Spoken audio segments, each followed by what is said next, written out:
हाँ बच्चों, आज हम केमिस्ट्री का चैप्टर नंबर 5 सरफेस केमिस्ट्री पढ़ने जा रहे हैं। ये आपका चैप्टर नंबर 5 है, चौथा कंप्लीट हो गया है। तो चैप्टर नंबर 5 में जो सरफेस केमिस्ट्री है, इसके अंतर्गत हमें बहुत सारी चीज़ें पढ़नी है। तो पहला पॉइंट इसमें क्या है, देखें, अधिशोषण। ठीक है, अधिशोषण क्या होता है? एडजॉर्प्शन इसको इंग्लिश में बोलते हैं, अधिशोषण। तो हम यहीं से स्टार्ट करेंगे। तो देखें, अधिशोषण वास्तव में होता क्या है। ठीक है, जैसे ये हमारे पास कोई पदार्थ है, ठीक है, एक हमने पदार्थ लिया और इस पर जो है कोई गैस, ठीक है, कोई गैस के मॉलिक्यूल्स अगर इकट्ठा हो जा रहे हैं, ठीक है, इस तरीके से इसके जो बाहरी सतह है, इस पर गैस का मॉलिक्यूल इकट्ठा हो जाता है अगर, तो यहाँ पर ये जो गैस के मॉलिक्यूल हैं जो इकट्ठा हो रहे हैं, ठीक है, इनको हम कहते हैं अधिशोष्य। ये एक अधिशोष्य पदार्थ है और जिस पर इकट्ठा हो रहा है उसे बोलते हैं क्या? अधिशोषक।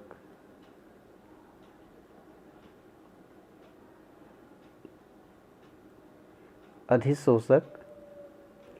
तो हम डायरेक्टली ये कह सकते हैं कि ये जो अधिशोष्य पदार्थ है, ये इस अधिशोषक पर इकट्ठा हो रहा है। मतलब एक पदार्थ दूसरे पदार्थ की सतह पर इकट्ठा होना। ठीक है, एक पदार्थ का दूसरे पदार्थ की सतह पर जो एकत्रित होना है, ठीक है, उस घटना को ही हम क्या कहते हैं? अधिशोषण कहते हैं। और यहाँ पर हम स्पेशली आगे पढ़ेंगे ठोस की सतह पर गैस का इकट्ठा होना। ठीक है, और कई सारी कंडीशन हो सकती है। ठोस पर आपका जो है कि द्रव भी इकट्ठा हो सकता है, गैस भी, ठीक है, और ठोस भी इकट्ठा हो सकता है। तो हम अगर इसको डिफाइन करें तो हम ये कह सकते हैं कि किसी ठोस की सतह पर किसी अन्य पदार्थ के अणुओं के जमा होने की जो क्रिया होती है उसको अधिशोषण कहते हैं। और ठोस की सतह पर जो पदार्थ जमा होता है उसे अधिशोष्य, तथा वह ठोस जिस पर पदार्थ जमा होता है उसे क्या कहते हैं? अधिशोषक कहते हैं। तो इसका बहुत बेस्ट एग्जांपल है, जैसे कपड़ा होता है ना आपका, कपड़े पर धूल का इकट्ठा होना।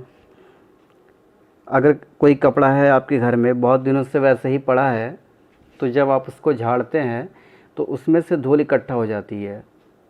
सॉरी, धूल जो है कि निकलती है, उसमें धूल इकट्ठा होता है और झाड़ेंगे तो धूल निकलेगा उसमें से। तो अगर कपड़े पर धूल का जमा होना, कपड़े पर धूल का अगर जमा हो रहा है धूल, तो उस स्थिति में मान लो यही है आपका, ठीक है, ये कोई आपका कपड़ा है और इस पर आपका क्या है? पूरा धूल इकट्ठा हो गया है। ठीक है, तो ये जो धूल इकट्ठा हो रहा है इसको तो हम क्या कहेंगे? जो जमा होता है किसी सतह पर, किसी ठोस की सतह पर जो पदार्थ जमा होता है उसे हम कहते हैं क्या? अधिशोष्य।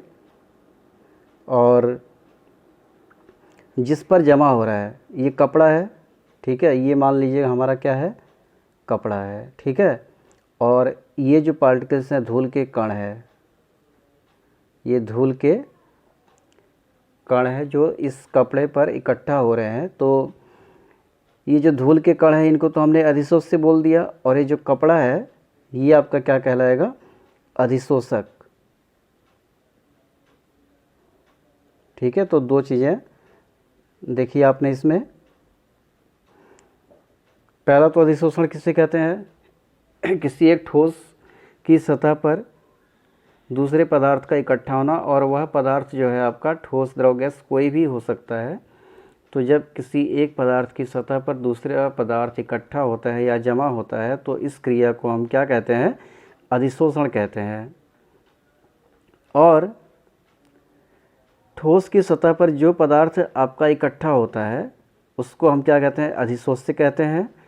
तथा जो पदार्थ या वह ठोस जिस पर पदार्थ क्या हो रहा है, जमा हो रहा है, तो उससे क्या कहेंगे, अधिशोषक कहेंगे। आप लोग इसमें कन्फ्यूज मत होइएगा क्योंकि नाम थोड़े एक जैसे लगेंगे आपको। तो अधिशोष्य और अधिशोषक में डिफरेंस आप समझ लीजिए।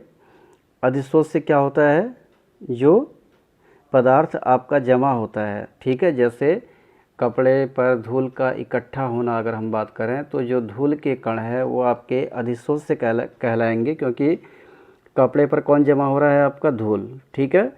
और कपड़ा आपका क्या कहलाएगा, अधिशोषक कहलाएगा।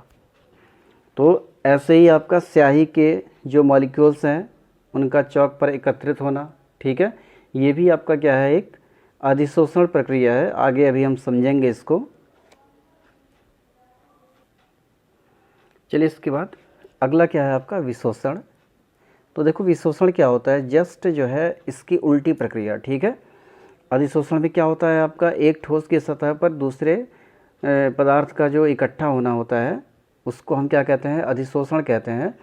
तो अगर आपको विशोषण को परिभाषित करना हो तो हम क्या कह सकते हैं कि विशोषण जस्ट क्या होता है, अधिशोषण की विपरीत क्रिया होती है। मतलब इसमें जो अधिशोषित पदार्थ होता है वह क्या होता है, अधिशोषक की सतह से हटता है, तो हम उसको विशोषण कहते हैं। तो हम कह सकते हैं यह अधिशोषण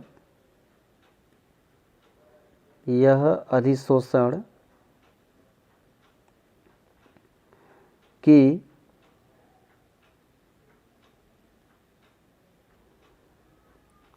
विपरीत क्रिया है।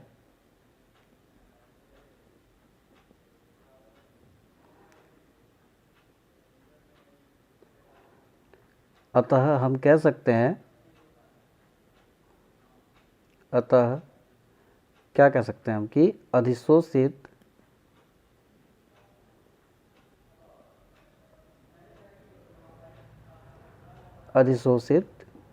पदार्थ को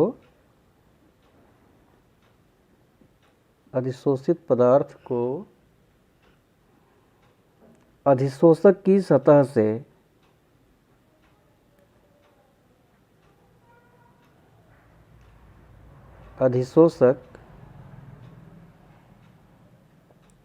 से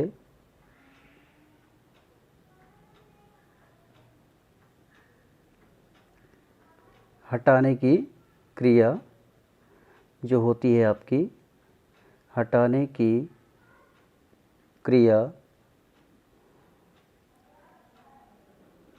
को अधिशोषण कहते हैं। सतह से हटाने की क्रिया को विशोषण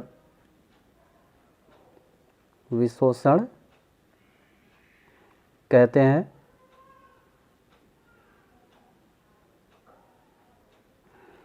तो ये आपकी विशोषण की क्रिया हो गई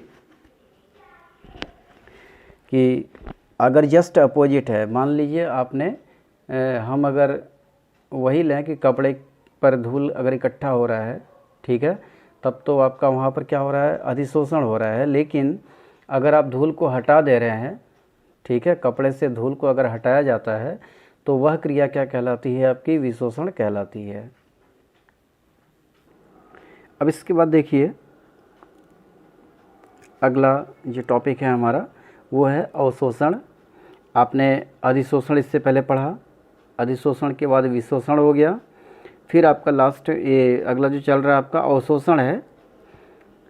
तो अवशोषण क्रिया क्या होती है, इसको ज़रा समझेंगे आप।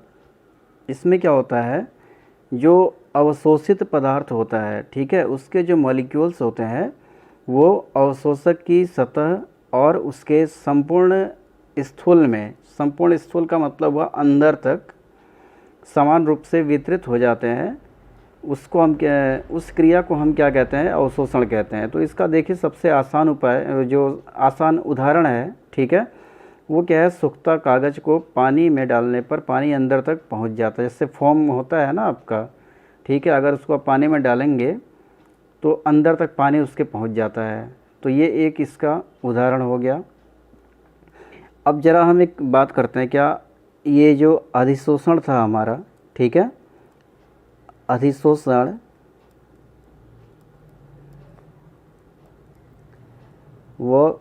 ये अवशोषण, ठीक है, अधिशोषण और अवशोषण में डिफरेंस क्या होता है, ज़रा इसको समझेंगे आप। अब यहाँ देखें, आपने क्या लिया, एक चौक का टुकड़ा लिया। चौक का टुकड़ा जानते हैं आप, जिससे लिखा जाता है, ठीक है, ब्लैक बोर्ड पे जिससे लिखते हैं। ये चौक का टुकड़ा, इसका कलर कैसा होता है, वाइट होता है। इस चौक के टुकड़े में आप क्या कर रहे हैं, इंक डाल रहे हैं। बात को ज़रा ध्यान से समझिएगा। ये चौक का टुकड़ा है और इसमें आपने क्या कर दिया, इंक डाल दी। तो जब इंक डालोगे तो इंक डालने पर आपको क्या नज़र आएगा, ये जो चौक है आपकी, ठीक है, ये बाहर जो है इसके कलर चढ़ जाएगा पूरा, ये कलर हो जाएगा, ठीक है, ब्लू कलर का। अगर ब्लू इंक है आपके यहाँ तो ब्लू कलर का इसमें क्या होगा, बाहर पूरा नीला, ये जो चौक है आपका पूरा नीला हो जाएगा। एक तो ये आपका हो गया, ठीक है। लेकिन अगर वही इस चौक के दो पार्ट आपने कर दिए,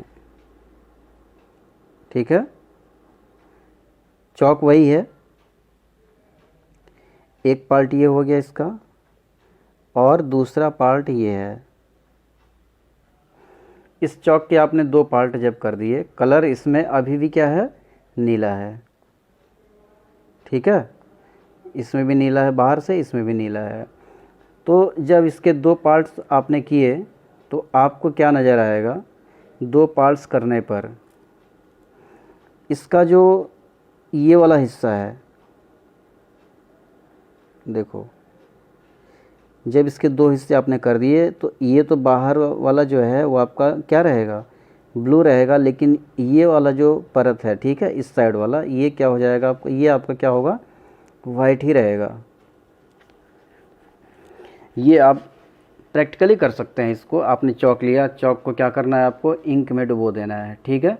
तो जब चौक को आप इंक में डुबो देंगे तो चौक का कलर कैसा हो जाएगा, ब्लू होगा। लेकिन जैसे ही अगर आप उसको तोड़ेंगे तो अंदर से आप देखेंगे क्या होगा, वो सफ़ेद होगा। इसका मतलब क्या हुआ कि ये जो इंक चढ़ा है चौक पे, जब तक आपने तोड़ा नहीं इसको, तो जब आपने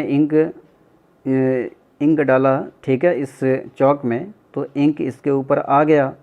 तो यहाँ पर क्या हुआ है, ये जो पदार्थ है चौक की सतह पर एकत्रित हो गया, ठीक है। ये इंक जो है अंदर थोड़ी गया है, ये जो इंक है अंदर नहीं गया है, केवल इसके बाहरी सतह पर इकट्ठा हो गया है। क्योंकि अगर ये इंक आपकी अंदर चली जाती तो अंदर से भी जो चौक का कलर है वो क्या होता, आपका नीला होता। लेकिन ऐसा नहीं हुआ, ये केवल बाहर रहा, अंदर से सफ़ेद है। तो यहाँ पर ये जो क्रिया है आपकी क्या है, अधिशोषण, ठीक है। ये क्रिया कौन सी कहलाएगी, आपकी अधिशोषण कहलाएगी। और यहाँ पर जब आप देखेंगे अंदर से वाइट है और बाहर से नीला है, तो ये जो प्रक्रिया कहलाएगी आपकी क्या, अवशोषण। कहने का मतलब यही है, यहाँ पर दो चीज़ें हैं, एक पानी है और एक क्या है आपका, ये चौक है, ठीक है। और इंक में क्या होता है, देखो, ये जो इंक होती है,